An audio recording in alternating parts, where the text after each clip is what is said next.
महाकुंभ का 12 सालों का इंतजार बस खत्म होने वाला है। 13 जनवरी से प्रयाग नगरी में सिर्फ महाकुंभ की महिमा नजर आएगी और इस महाकुंभ में सबसे बड़ी भूमिका होती है अखाड़ों की। ऐसा ही एक अखाड़ा है आवाहन अखाड़ा, जो सनातन का सबसे पहला अखाड़ा है, जिसका इतिहास 1500 साल पुराना है, जिसने सनातन की रक्षा के लिए अंग्रेजों और मुगलों से लड़ाई लड़ी है, जिसके पास है 52,000 सशस्त्र संतों की सेना और इसलिए तो महाकुंभ का राजा है आवाहन अखाड़ा। देखिए।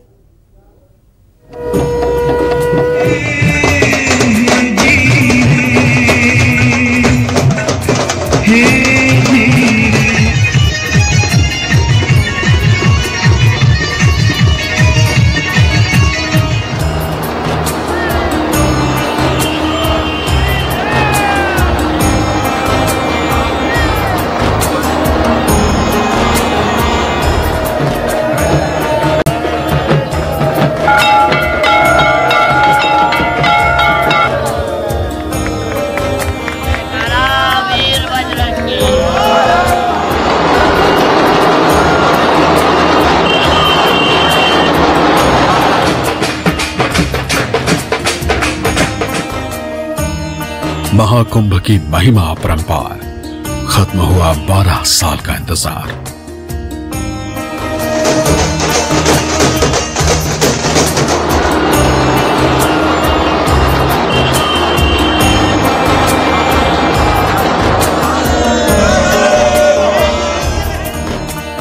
सनातन का सबसे पहला अखाड़ा धर्म ध्वजा के लिए खूब दहाड़ा।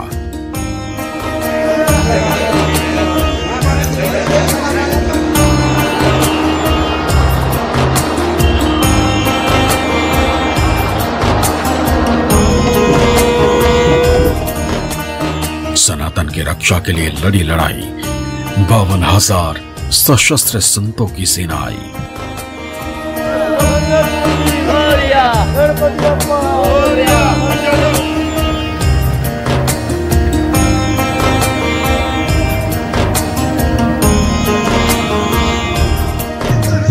हाथी, घोड़े, ऊंट की सवारी,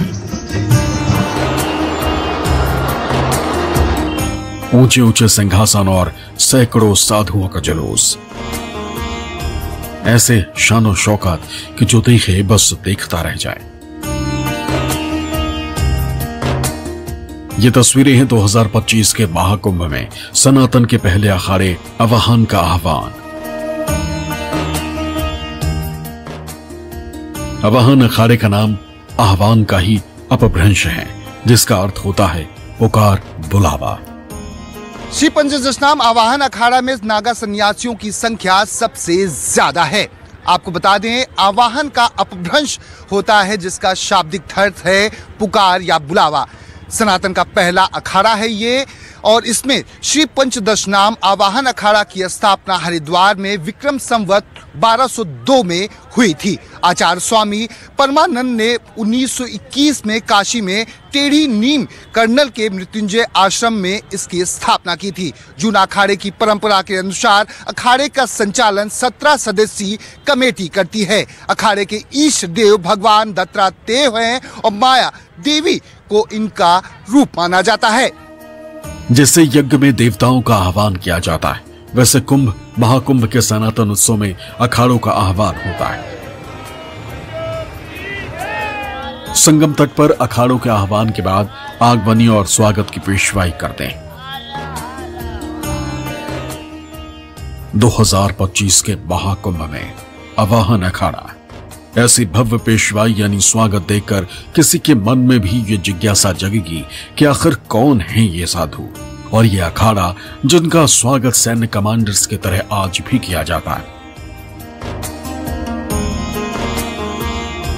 श्री शंभु पंचदशनाम आवाहन अखाड़े की पेशवाई है। हम लोगों का यही उद्देश्य है कि पूजा करना, पठन करना, सनातन धर्म का प्रचार प्रसार करना, और सनातन धर्म ही का प्रतीक है जो आज पेशवाई हुआ है। धर्म ध्वजा एक सनातन का प्रतीक है।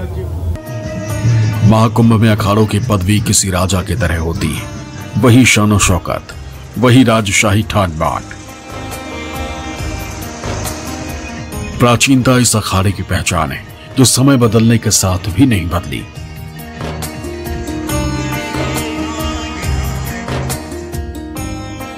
उस दिव्य साधुओं के समूह का नाम है आवाहन अखाड़ा। आवाहन अखाड़े की स्थापना 6वीं शताब्दी में हुई। वाराणसी के दशाश्वमेध घाट में इसका मुख्यालय है। महाकुंभ 2025 में सम्मिलित होने के लिए आवाहन अखाड़े के साधु रेत की नगरी में बसे अपने शिविर में पहुंच रहे हैं। जब बड़े बड़े राजा महाराजा धाराशायी हो गए, तब हमारे आदिगुरु शंकराचार्य ने सोचा कि अब इस धर्म की रक्षा करने के लिए ना तो राजा मतलब सक्षम है, ना कोई सक्षम है, तब मुझे ही कोई मार्ग निकालना पड़ेगा।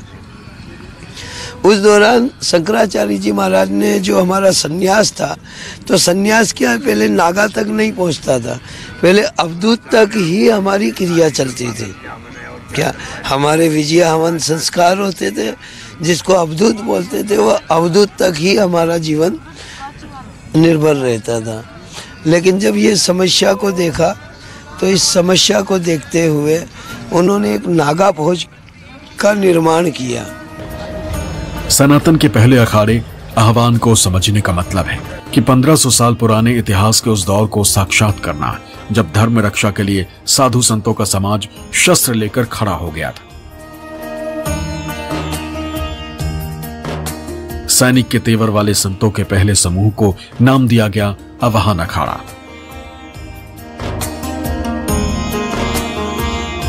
सन 547 में आवाहन अखाड़ा 52,000 सशस्त्र संतों का समूह।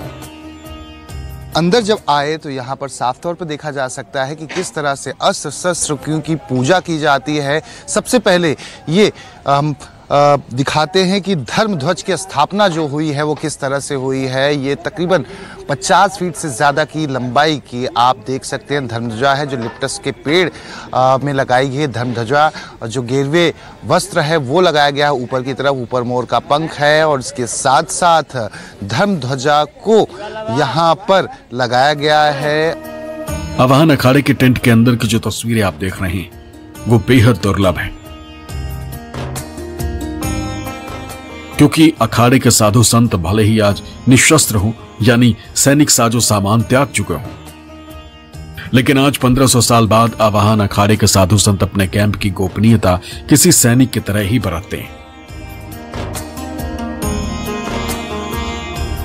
पूर्व महापुरुषों ने 2 विद्याओं को अपनाया है, एक शस्त्र और एक शास्त्र। शस्त्र विद्या जो है मानसवी शक्तियों के दमन के लिए शस्त्र विद्या को अपनाया है, और धार्मिक जनता जनार्दन को धर्म संबंधी ज्ञान अर्जन के लिए शास्त्र विद्या को अपनाया है। इसमें शास्त्र विद्या जो है अति महत्वपूर्ण है, और शस्त्र विद्या तो समय अनुसार इसको उपयोग में लिया जाता है। ये जरूरी नहीं है कि हरदम शस्त्र का ही उपयोग किया जाए। शास्त्र सर्वोपरि है, और शास्त्र संबद्ध जो निर्णय होंगे वो सात्विक निर्णय माने जाएंगे। अखाड़े का पूरा नाम है श्री शंभू पचदशनाम आवाहन अखाड़ा। सन 547 ईस्वी में बना यह अखाड़ा सनातन के शैव संप्रदाय का है। ये शिव वंश को अपना इष्ट देव मानते हैं। आवाहन अखाड़े के इष्ट देव भगवान गणेश हैं। प्राचीन समय से लेकर अब तक अखाड़े का कमांडर होता है, जिसे श्री महंत कहा जाता है। आवाहन अखाड़े का मुख्यालय यानी श्री महंत का स्थायी कैंप दशाश्वमेध घाट काशी में है। 6ठी शताब्दी ने इस अखाड़े की स्थापना आदि शंकराचार्य ने धर्म रक्षा और धर्म पालन के लिए किया था। आवाहन अखाड़े के गठन का मूल मकसद यही था, सनातन के विरोधी जो धर्म रथ रोकने पर आमादा हो, जो राष्ट्र की राह में रोड़ा बने, उन्हें प्राणों की आहुति देकर भी सामना करना।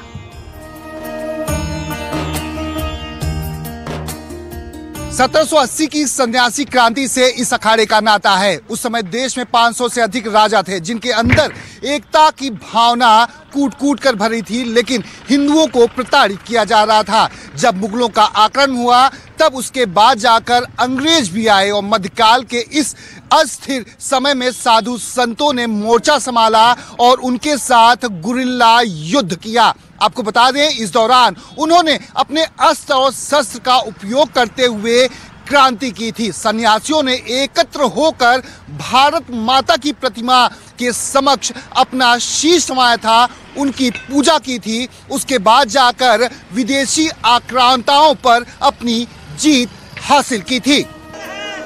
वर्तमान समय में परिस्थितियों के अनुसार कुछ बदलाव हुए। प्राचीन समय में धर्म की जो मांग थी वो आज से अलग थी, लेकिन नागा सन्यासी तब भी धर्म की रक्षा के लिए तत्पर थे। आज भी है। आधुनिकता का नागा साधुओं पर कोई प्रभाव नहीं पड़ता। अखाड़े का उद्देश्य और सिद्धांत आज भी पारंपरिक है, साथ ही ये आधुनिक साधनों से दूर रहता है। प्रयागराज से दीपक दुबे के साथ ब्यूरो रिपोर्ट, न्यूज़ 24।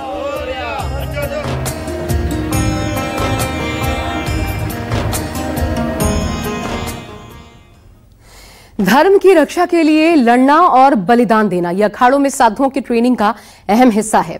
आदि शंकराचार्य ने जब मठों का निर्माण किया तब सबसे पहले इस आवाहन अखाड़े को मठों की सुरक्षा की जिम्मेदारी दी गई।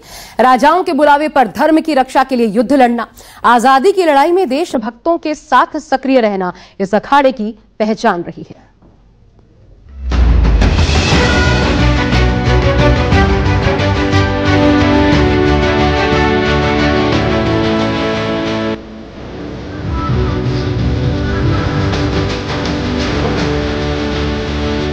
संगम नगरी के तट पर से राजशाही,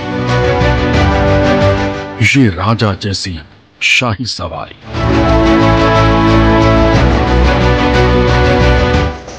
ढोल नगाड़े, रथ पर सवारी,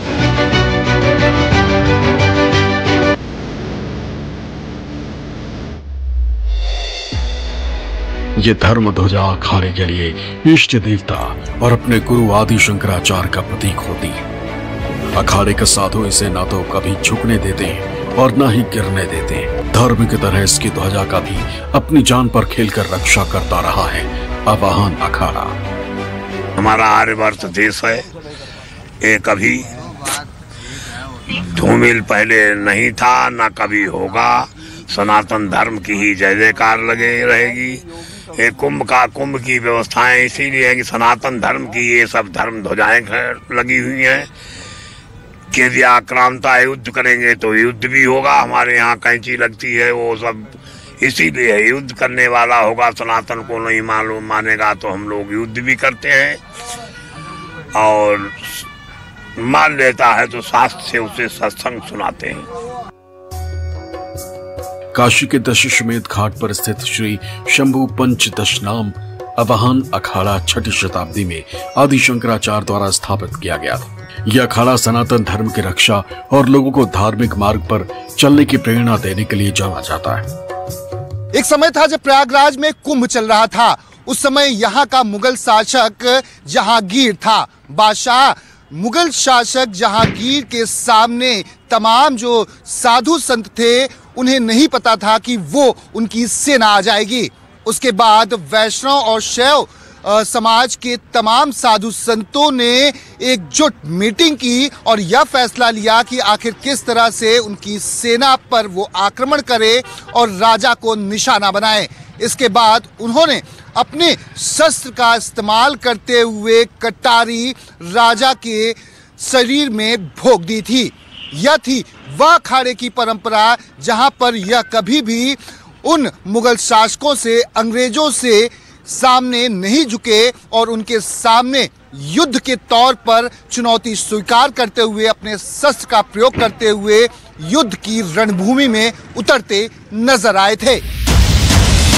अगर अखाड़ों के प्राचीन शास्त्र देखें तो ये सांकेतिक रूप में बहुत कुछ बता जाता है। इनके स्थापना के बारे में ध्वजा का वैदिक अर्थ होता है निरंतर गमनशील। अखाड़ों के ध्वजा उनके मान, शक्ति और इष्ट देव का प्रतीक होती है। हर अखाड़े की धर्म ध्वजा 52 हाथ लंबी होती है। ये 4 दिशाओं में 4 तानियों पर खड़ी रहती है। हर अखाड़े के ध्वज का रंग अलग अलग होता है, किसी में कई रंग भी होते हैं, लेकिन सभी ध्वजाओं में 52 बंध अनिवार्य होते हैं। अखाड़ा के साधु संतों के लिए पूरी दुनिया धर्म ध्वजा के 52 बंधनों में समाई होती है। इसी में लक्ष्य के लिए लड़ाई का संदेश है।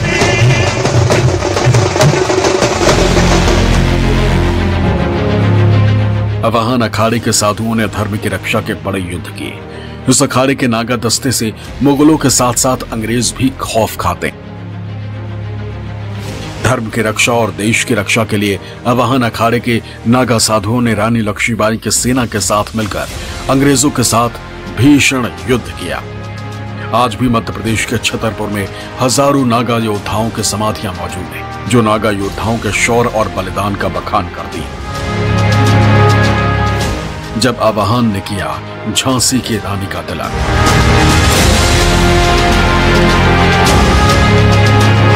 अंग्रेजों से लक्ष्मीबाई की लड़ाई में 40,000 साधु शहीद।